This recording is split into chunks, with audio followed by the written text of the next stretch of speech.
실제로 겪은 실화를 바탕으로 한 검통 공포라디오.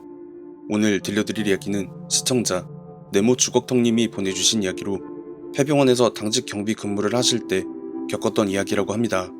과연 어떤 이야기일지 지금 바로 알아보도록 하겠습니다. 평소에 아이들이 이 이야기를 공포라디오 유튜브에 제보해보라고 성화를 부려서 제보하게 되었습니다. 저는 경기도에 거주하고 있는 50대 초반의 남자이자 한 가정의 아버지입니다.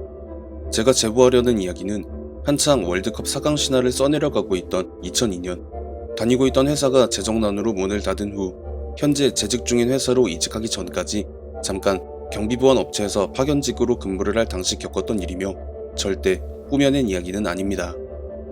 당시엔 지금처럼 알바몬이나 잡코리아 같은 구인구직 전문 플랫폼이 없던 시기라 직접 발품을 팔아서 일자리를 찾아야 했었습니다.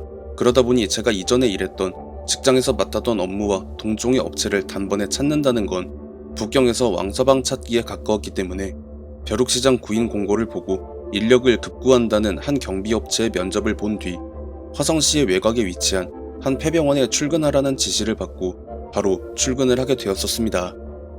폐병원에서 24시간 당직 근무를 한다는 것은 생각만 해도 오금이 저렸지만 이제 막 세상에 나온 첫째 딸을 생각해서라도 견뎌내야 했었죠. 당장 제가 밥벌이를 하지 않으면 아파트에 낀 대출에 융자를 감당할 수 없었기 때문이었고 아이 분유값과 기저귀값 역시 만만치 않았거든요. 그렇게 첫 출근 당일 당시에 저보다 5살 정도는 어려 보이는 선임과 처음 만나서 근무 중 지켜야 하는 사항에 대해 인수인계를 받으면서 업무 사항에 대해 숙지를 하던 중 선임이 제게 주의사항 몇 가지를 일러주었으니 새벽 3시가 넘는 순간부터는 야간 순찰 일지에 체크만 하고 절대 순찰을 돌지 말라는 것과 해당 시간에 외부인이 건물 안으로 진입할 경우 전기 충격기로 제압한 후 인근 파출소에 연락을 넣으라는 것이었습니다. 두 번째야 남의 사유지에 불법으로 침입했으니 당연히 해야 하는 일이라는 것이라 이해했지만 첫 번째 이유는 선뜻 납득이 가지를 않더라고요. 건물의 안전을 위해 순찰을 하는 것이 원칙인데 그걸 굳이 하지 말라고 서슬퍼런 눈빛으로 경고를 하는 이유가 뭐냐고 물어봐도 그냥 하지 마세요. 이 말만 반복할 뿐 별다른 이유는 알려주지 않았었죠. 하기사 그 사람도 경비 업무를 제법 오래 한 사람 같았고 그런 사람이 하지 말라는데 어찌되었건 나름의 이유가 있지 않나 싶었습니다.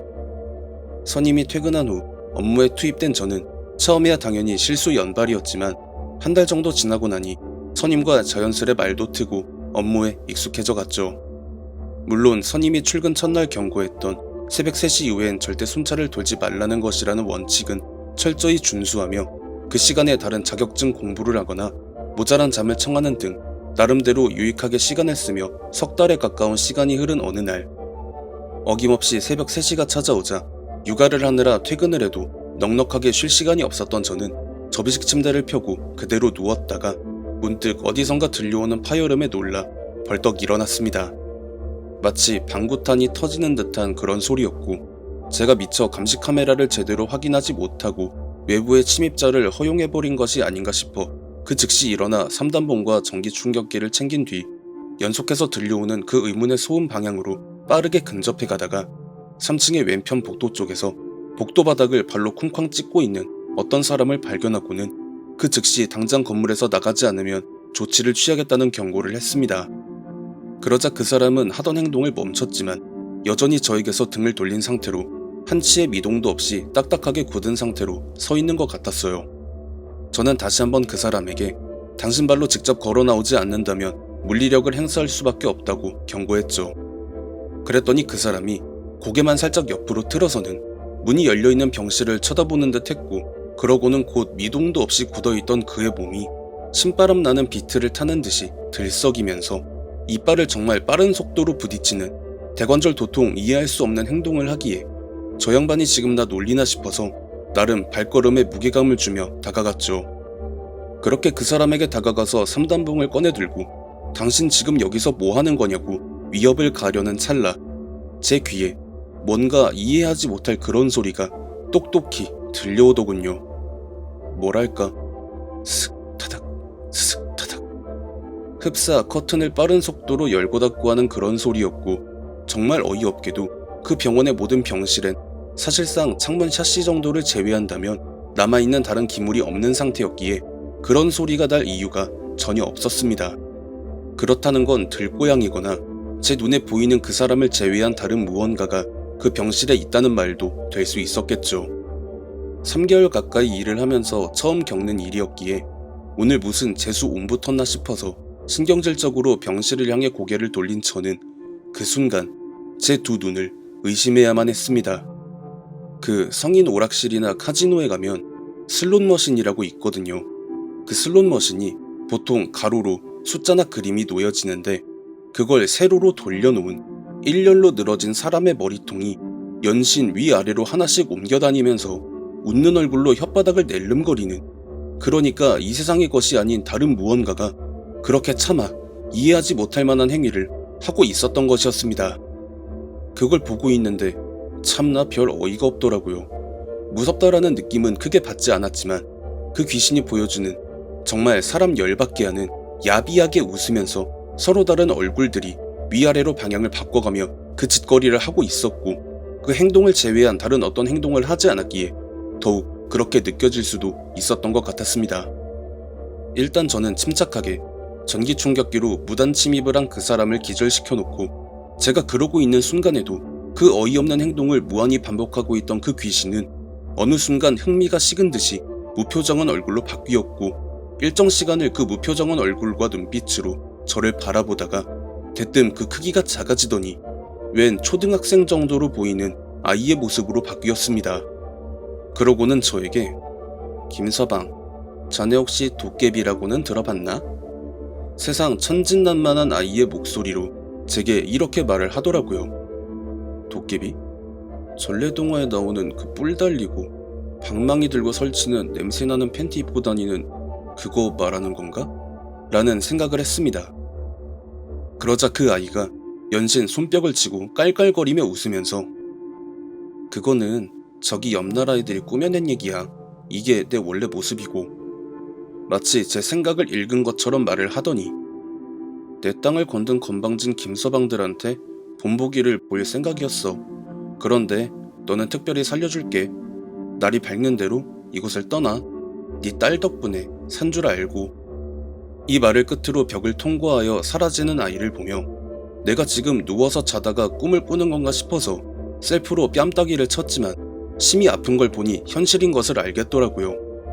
진짜 도깨비를 본 건가 싶었고, 혹 지금 내가 서 있는 이 건물터가 말로만 듣던 도깨비터인가 하는 생각과 함께 문득 어린 날 할머니의 손을 잡고 갔었던 한 당집에 대한 기억이 떠올랐습니다.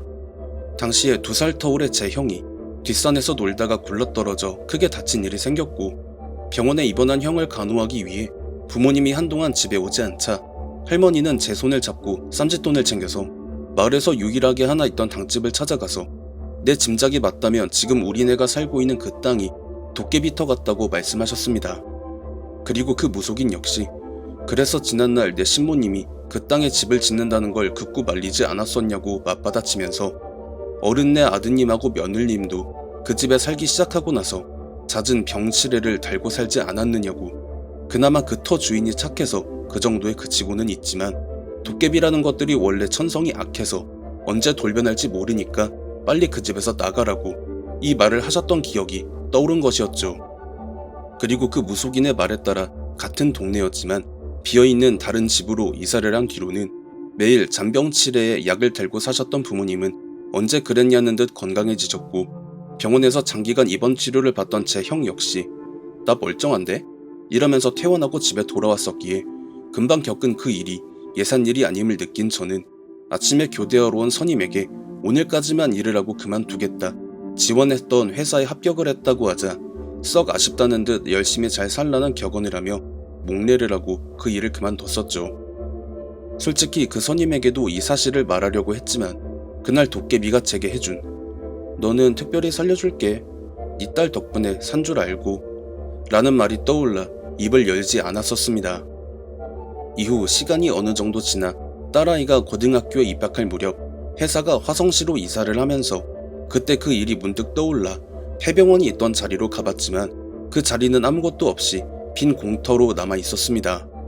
그래서 그 자리 근처에 철물점이 하나 있지 않았나 싶어서 발을 옮겨보니 아직 그대로 있었고 즉시 들어가서 사장님께 인사를 드리고 20년 전에 저 옆에 폐병원에서 일하면서 전등 배터리 사러 종종 들렀었다고 이야기를 하며 혹시 그때 폐병원 이후로 저 자리에 건물이 들어선 적이 있었냐고 물어봤죠. 그랬더니 사장님께서 하시는 말씀이 정확히 어느 시점이었는지는 기억이 나지 않지만 언젠가 건물에서 일하던 어린 경비원이 피를 토해낸 뒤 안 좋게 된 상태로 발견이 되었었다.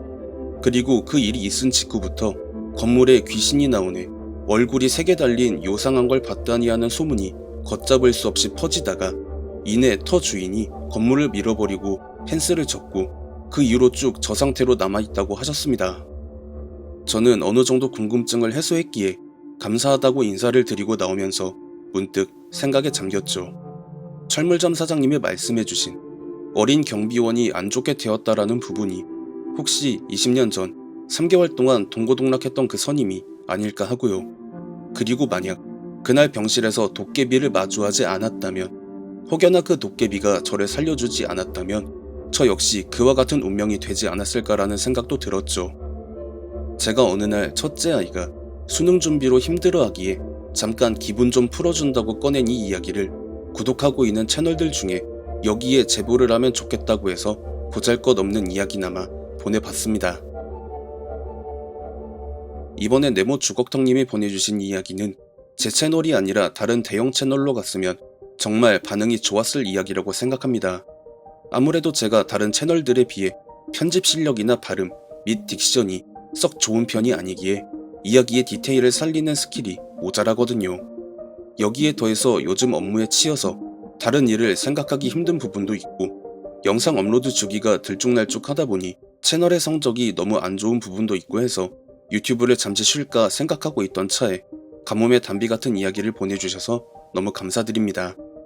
시청해주신 모든 분들 감사드리며 구독, 좋아요, 알림 설정 부탁드립니다.